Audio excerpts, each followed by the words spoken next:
सुनो दोस्तों, कहानियों की दुनिया में मैं प्रियंका आपका दिल से स्वागत करती हूँ। यहाँ हर कहानी सिर्फ सुनाने के लिए नहीं होती, बल्कि कुछ सिखाने के लिए होती हैं। यहाँ मिलेगी आपको भक्ति की कहानियाँ, माता पिता का प्रेम, संस्कार और जीवन की छोटी छोटी सीख।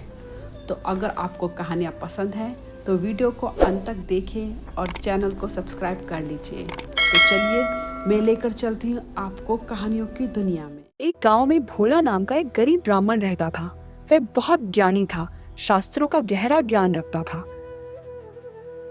गांव का कोई भी व्यक्ति जब अपनी परेशानी लेकर उसके पास आता तो भोला उसे सही मार्ग और उपाय बता देता।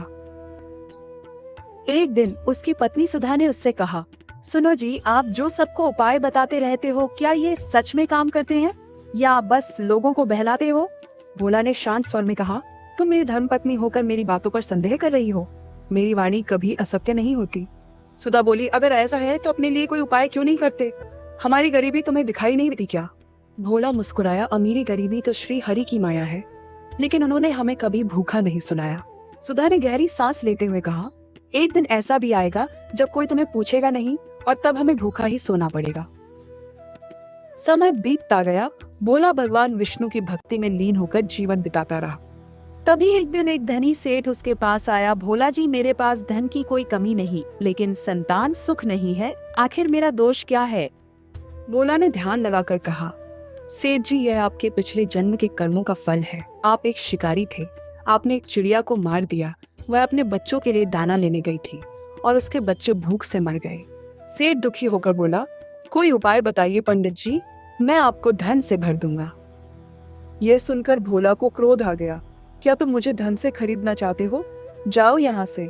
सेठ चला गया और उसके बाद सुधा ने नाराज होकर कहा, जब वो इतना धन देने को तैयार था तो तुमने मना क्यों किया? कुछ भी उपाय बता देते।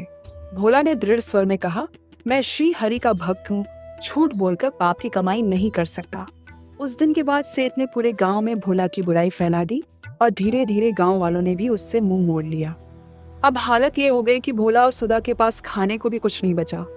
सुधा रोते हुए बोली, मैंने तुम्हें समझाया था, अब जब हम जीवित ही नहीं रहेंगे तो भगवान की पूजा कैसे करोगे?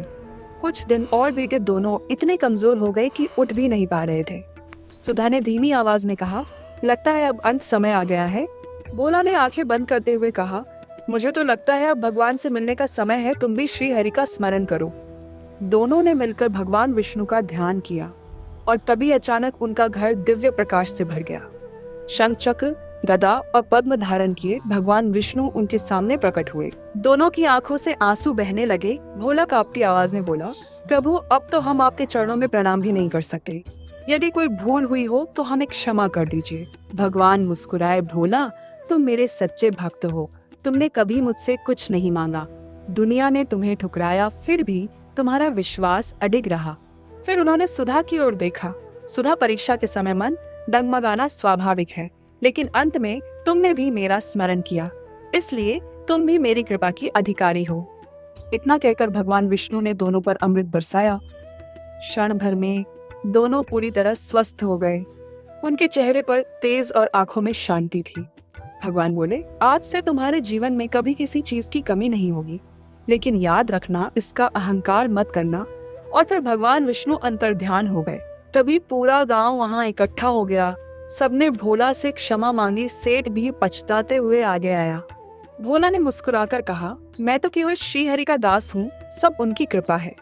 लेकिन उस दिन के बाद भोला का घर सिर्फ धन से नहीं, बल्कि श्रद्धा, सत्य और विश्वास से भर गया। दोस्तों, इस कहानी से हमें एक बहुत बड़ी सीख मिलती है। जो इंसान बिना किसी लालच के सच्चे मन से भगवान की भक्ति करता है, भगवान उसकी परीक्षा जरूर लेते हैं, लेकिन कभी उसका साथ नहीं छोड़ते। संसार भले ही साथ छोड़ दे, लेकिन सच्ची श्रद्धा इंसान को कभी अकेला नहीं छोड़ती। अगर आपको ये कहानी अच्छी लगी हो तो वीडियो को लाइक करना ना भूलें, चैनल को सब्सक्राइब करें और नीचे कमेंट करके ज़रूर बताइए आपको इस कहानी से क्या शिक्षा मिली। मिलेंगे फिर एक नई कहानी के साथ, कहानियों की इसी दुनिया में।